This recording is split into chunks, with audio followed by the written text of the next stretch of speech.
오늘 우리에게 주시는 하나님 아버지의 말씀은 잠언 2장 16절에서 22절까지입니다. 잠언 2장 16절에서 22절까지 제가 봉독해 드리겠습니다. 지혜가 너를 음란한 여자에게서 건져주고 너를 꾀는 부정한 여자에게서 건져줄 것이다. 그 여자는 젊은 시절의 짝을 버리고 하나님과 맺은 언약을 잊은 여자이다. 그 여자의 집은 죽음에 이르는 길목이요 그 길은 죽음으로 내려가는 길이다. 그런 여자에게 가는 자는 아무도 되돌아오지 못하고 다시는 생명의 길에 이르지 못한다. 그러므로 너는 선한 사람이 가는 길을 가고 의로운 사람이 걷는 길로만 걸어라. 세상은 정직한 사람이 살 곳이요 흠없는 사람이 살아남을 곳이기 때문이다. 그러나 악한 사람은 땅에서 끊어지고 진실하지 못한 사람은 땅에서 뿌리가 뽑힐 것이다. 아멘. 오늘 이 새벽 기도에 참석하신 여러분들을 다시 한번 주님의 이름으로 환영하고 축복합니다. 우리가 매일매일 하루에도 수많은 선택을 하면서 삽니다. 어떤 선택 앞에서 고민하고 있을 때 세상은 달콤한 목소리로 우리를 유혹합니다. 더 쉬운 길이 있다. 더 괜찮은 길이 있다. 더 쾌락적인 길. 눈앞에 이익을 쫓는 길. 이러한 것들이 우리를 부르지요. 오늘 본문 잠언 2장. 오늘 계속해서 2장 전체가 그런 내용들이에요. 우리에게 왜 지혜가 절대적으로 필요한지 그 부분을 우리에게 말씀해 주는데 솔로몬을 통해서 하나님께서 말씀하신 이 지혜는 단순히 우리의 머리를 무슨 똑똑하게 하는 그러한 지혜가 아니라 우리의 파멸로, 우리의 영혼을 파멸로 이끄는 그 치명적인 유혹 앞에서 또 그 지혜는 우리를 건져내는 그러한 보호와 구원의 능력과 보호가 있다. 이 말씀을 하시는 겁니다. 그래서 오늘 이 말씀을 통해서 그 지혜가 우리를 어떻게 보호하고 어떻게 이끄는지 그 부분을 우리가 살펴보기를 원합니다. 16절을 보면요. 지혜가 너를 음란한 여자에게서 건져주고 너를 꾀는 부정한 여자에게서 건져줄 것이다. 여기서 음란한 여자, 부정한 여자 이것은 어떠한 우리의 삶을 1차적으로는 성적인 타락을 의미하지만 여기서 얘기하고자 하는 것은 뭐냐면 영적으로는 하나님을 떠나게 하는 세상의 모든 유혹들을 그렇게 전체 얘기하고 있습니다. 겉보기에는 매력적이죠. 뭔가 나를 새롭게 하고 활력을 줄 것 같아요. 그런데 16절에 뭐라고 써요? 꾀는 이라는 표현이 나옵니다. 유혹은 무슨 거칠고 투박하고 우리가 볼 때 별 볼 일 없이 다가오지 않아요. 굉장히 매력적으로 다가옵니다. 부드러운 말로 우리를 꾀고요. 달콤하게 유혹합니다. 그러니까 그 지혜가 없으면요. 하나님이 주시는 그 지혜가 없으면 바로 그냥 먹잇감이 되는 거예요. 거기에 그냥 속아버리는 거죠. 왜냐하면 당장 눈앞에 보이는 이익들, 그 즐거움만 보이기 때문에 그렇습니다. 이번 한 번만 하다가 거기에 덫에 걸리게 되는 것이죠. 그러면서 하나님의 지혜를 가진 사람은 그 결말을 보는 그 눈이 열리게 돼요. 18절과 19절 보면 그 유혹의 결말을 봅니다.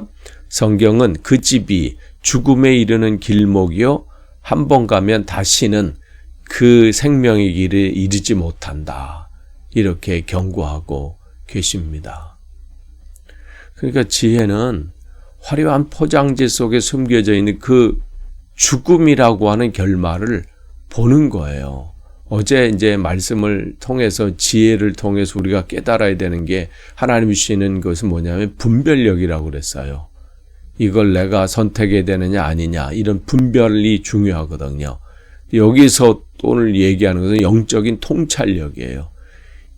이 유혹의 끝이 뭔가.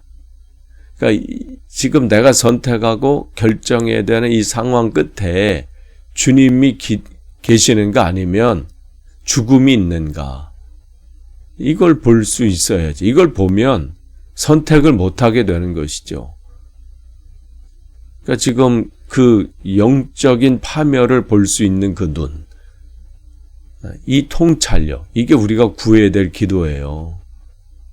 무조건 여기 선택하면 뭐 지금보다 더 나아지고 뭐가 회복되고 새롭게 되고 뭔가 큰 이득이 있을 것 같아. 이게 중요한 게 아니라 정말 이 끝에 이것이 하나님께서 원하시는 바인가? 이 부분을 볼 수 있는 그 통찰력이죠. 근데 20절을 보면요. 그냥 지혜는 단순히 죄를 피하는 소극적인 차원에서 머무르지 않습니다. 20절을 보면요. 그러므로 너는 선한 사람이 가는 길을 가고 의로운 사람이 걷는 길로만 걸어야 한다.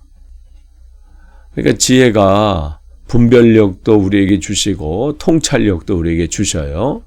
또한 하나님은 그 지혜를 통해서 뭘 말씀하시면 지혜는 방향성이에요. 내가 시선을 어디로 두고 내 인생을 걸어가게 하는 그 은혜를 우리에게 주신다는 것이죠.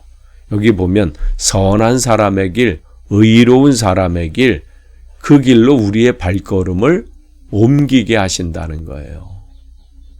이렇지 않으면요, 이런 하나님 주시는 지혜가 없으면 우왕좌왕하게 되고 내가 보기에는 선한 길 같고 내가 보기에는 이쪽이 괜찮은 길 같은데 결국은 잘못된 길로 걸어가는 경우가 있죠. 세상 사람들은 수단과 방법을 그걸 선택하지 말고 가리지 않고 일단 성공하는 길로 가라. 이렇게 유혹합니다. 또 그게 지혜로운 것 같아요. 일단은 지금 내가 이 문제만 해결되면 내가 열심히 신앙생활하고 내가 이 문제만 해결되면 내가 충성을 할 거야. 그렇게 우리를 유혹합니다. 그런데 분명하게 오늘 말씀하시죠. 우리의 걸음이 어떻게 되느냐. 하나님이 기뻐하시는 의의 길을 고집스럽게 걷는 것. 이게 지혜라는 거예요. 그러니까 때로는 정직하게 사는 게 손해보는 것처럼 느껴집니다. 선하게 사는 것, 그게 미련하게 보일 때가 있죠. 근데 참된 지혜는 뭐냐면 하나님 보시기에 옳은 길을 선택하는 용기가 지혜예요. 그러니까 그 길을 걷는 건 쉽지 않아요. 쉽지 않기 때문에 하나님의 보응이 있고요. 하나님의 은혜가 그에게 주어지는 거예요. 내 이익을 쫓는 인생이 아니라 하나님이 보시기에 하나님이 원하시는 선한 길을 선택하겠다. 이렇게 다짐하는 것이 하나님의 지혜의 사람들이죠.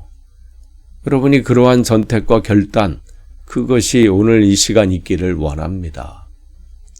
또 마지막으로 본문은 두 길의 그 대조적인, 최종적인 그 운명을 우리에게 대조해 줍니다. 선한 길, 의로운 길, 하나님이 원하시는 길을 걷는 그 인생하고 그렇지 않은 악한 길을 걷는 사람들의 결과가 어떻게 되는가? 21절과 22절이에요. 세상은 정직한 사람이 살 곳이요 흠없는 사람이 살아남을 곳이기 때문이다. 그러나 악한 사람은 땅에서 끊어지고 진실하지 못한 사람은 땅에서 뿌리가 뽑힐 것이다. 여기서 땅에 산다, 살아남는다. 이런 표현은 무슨 장수 얘기를 하는 게 아니라 그것을 뛰어넘는 말씀이에요. 하나님이 약속하신 축복의 기업을, 그 약속을 성취하게 된다. 그 언약적인 의미를 여기에서 담고 있습니다. 반대로 악인은 어떻게 해요? 잠시는 번성하는 것 같아요. 부러워할 만해요. 야, 저 집은 좋겠다. 야, 어떻게 저렇게 될까? 하면서 부러워하죠. 그러나 22절에 단호하게 하나님은 말씀하십니다. 뿌리가 뽑힐 것이다. 이것은 여기서만 말씀하시는 게 아니잖아요. 우리가 대표적으로 볼 수 있는 게 어디예요? 시편 1편이죠. 악인은 그렇지 않으며 바람에 나는 겨와 같도다. 그러므로 악인이 의인의 회중에 들지 못하고 악인은 뭐라고 말씀해요? 반드시 망한다. 말씀을 하시는 거예요. 사람의 얘기가 아닙니다. 하나님께서 하나님이 원하시는 바를 살지 않고 자기 이익대로 살아가는 사람들, 불법과 편법을 아무렇지도 않게 행하고 그것이 마치 지혜로운 것처럼 그것이 정말 이 땅에 제대로 사는 슬기로운 삶처럼 착각하는 그들, 뿌리가 뽑힐 것이다. 분명하게 말씀하세요. 그러니까 세상의 유혹을 따라간 자는 결국은 결과가 이렇게 돼요. 그러나 지혜를 붙잡고 정직과 성실로 살아가는 사람들은 하나님께서 그 삶을 끝까지 책임지신다. 이게 하나님이 우리에게 주시는 말씀입니다. 그렇기 때문에 우리가 하나님의 지혜를 붙들어야 될 이유가 여기 있어요. 하나님은 그 지혜를 가지고 사는 사람들 결코 외면치 않으십니다. 오늘 이 말씀 여러분 붙잡길 원합니다. 세상의 유혹은 참 거세요. 우리를 계속해서 흔듭니다. 아니 우리가 넘어가지 않을 것으로 유혹하면 누가 거기 넘어갈 사람이 어디 있어요. 그런데 계속해서 물질적으로 유혹하죠. 정력적으로 유혹하죠. 성공으로 또 명예의 유혹들 얼마나 달콤하게 다가오는지 몰라요. 한순간에 무너질 수 있습니다. 한순간에 그냥 풍비박산이 될 수 있어요. 여러분 이 말씀을 기억하시고 오늘도 주님의 말씀 안에서 승리하시기를 축복합니다. 기도하겠습니다. 하나님 감사합니다. 오늘도 주님께서 주시는 말씀으로 하루를 시작합니다. 헛된 것에 헤매이지 않도록 오늘도 붙잡으시고 사단의 먹잇감이 되지 않도록 오늘도 주님의 말씀으로 정신 차릴 수 있도록 하나님 나타난 우리의 마음을 붙잡아 주셔서 다시 한번 일어설 수 있도록 인도하여 주옵소서. 감사드리며 예수님의 이름으로 기도합니다. 아멘.